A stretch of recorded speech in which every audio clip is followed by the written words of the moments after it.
have this first ever nato, primero yun nato na team building kung sa basketball pa teamwork, di ba? Teamwork. So sa trabaho nato natay panagsabot, panag-agree kung sila matibuon, dito mag-iya-iya. So I hope na this day will be meaningful and we are very grateful of our recent performance. Salamat po sa mga maestro, sa mga staff, no?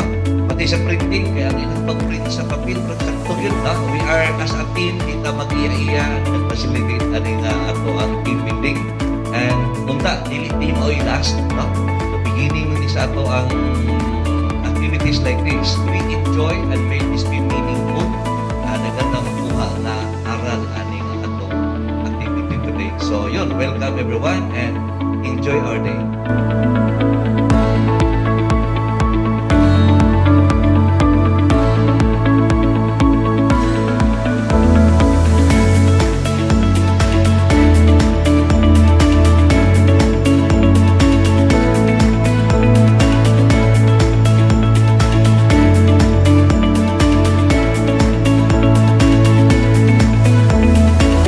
That we had the time to conduct this team building with our staff, with Attorney Gail as well. It's very fun to see our people laugh together, be a community, and I feel it's a great experience for us to share and bond together. We hope that we could have these kinds of experiences for years to come, and we hope that these activities of this type could really bring our company together so that we could do more as we go and head back to office.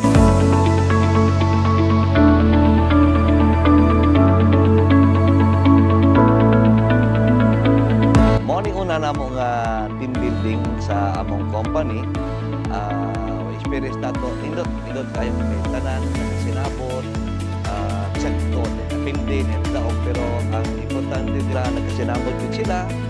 So, may importante kayo. And unta, hindi may last. No? Bisag kada tuwig, hindi na mo imuon. Essential magiging sa company.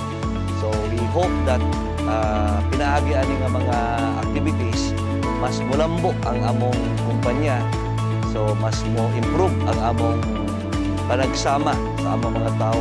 Ilang ang relationship sa mga tao, diri namo, hasta pod sa mga isig ka trabahante nila. So, yun. Salamat kayo sa tanan.